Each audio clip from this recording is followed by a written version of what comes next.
Salut à tous amis lecteurs et bienvenue sur Culture Hero Geek. Cette semaine on se retrouve pour deux lectures. La première c'est celle-ci, Dangerous Woman le tome 1, et la seconde c'est bien évidemment Dangerous Woman le tome 2. Alors à proprement parler ce n'est pas un roman, c'est plutôt un recueil de nouvelles et on va avoir la participation de nombreuses plumes de la scène américaine et pour le coup le tout est orchestré par George R.R. Martin, le créateur de Game of Thrones, et également Gardner Dozois. Mais bien évidemment pour une bonne lecture il nous faut toujours un bon breuvage et je vous ai préparé pour l'occasion un petit smoothie à base de poire et de flocons d'avoine. On se lance dès maintenant. Dangerous Woman, partie 1. George R.R. Martin a rassemblé les plus belles plumes masculines de la scène imaginaire autour de la thématique des femmes. Qu'elles soient héroïnes d'une bataille, souveraines d'un territoire, sorcières, muses conspiratrices, valeureuses cavalières ou intrigantes de cour, toutes les femmes que vous rencontrerez dans ces nouvelles ont un point commun: elles sont dangereuses. Dangerous Woman, partie 2. Dans cette anthologie, George R.R. Martin a convoqué les plus belles plumes féminines de la scène imaginaire. Cet ensemble de nouvelles célèbre les femmes. Mères de famille ou séductrices, princesses ou roturières, innocentes ou coupables, riches héritières ou pilotes émérites, toutes ces héroïnes ont un incroyable destin qui ne demande qu'à s'accomplir.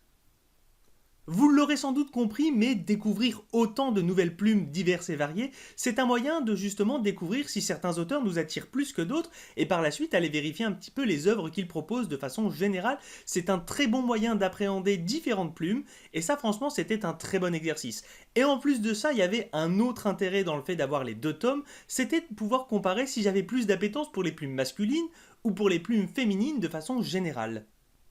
Nous allons donc avoir droit à 9 nouvelles de plumes masculines et 13 nouvelles de plumes féminines, le tout dans des univers imaginaires variés allant du western à la fantasy fantastique en passant par de la urban fantasy ou de la medieval fantasy. Et pour le coup, George R.R. Martin a même écrit dans le recueil masculin une nouvelle dans l'univers de Game of Thrones. Ça se passe avant ce qu'on connaît dans la série, c'est chez les Targaryen, et on va comprendre un petit peu comment est survenue l'extinction des dragons. Et pour le coup, c'est clairement pas la nouvelle que je préfère, je la trouve un peu lente, et il y a plusieurs plumes que j'y ai préférées largement.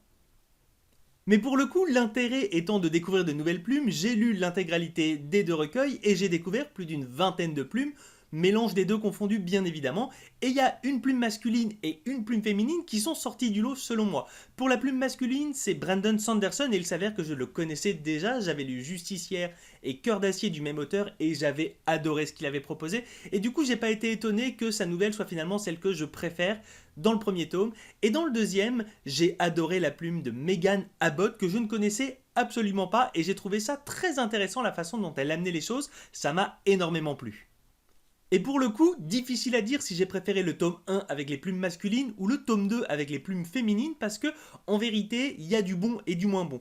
Pour être objectif, il n'y a rien de mauvais dans aucun des deux volumes, mais il y a clairement du moyen, du bon et du très bon dans les deux recueils, et difficile du coup de se positionner.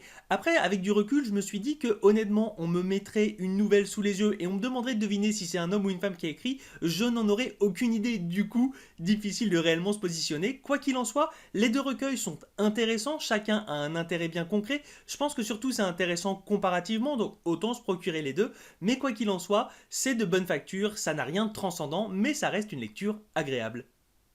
Enfin, pour terminer, je tiens à apporter une petite précision, les recueils se nomment Dangerous Woman, mais dans quelques-unes de ces nouvelles, les femmes n'auront en réalité rien de dangereux. Et voilà, amis lecteurs, la vidéo touche à sa fin, je vous rappelle bien évidemment la lecture du jour, il s'agissait de Dangerous Woman le tome 1, mais également le tome 2, et moi sur ce, je vous laisse avec la recette du jour, et je vous dis à la semaine prochaine pour une prochaine vidéo.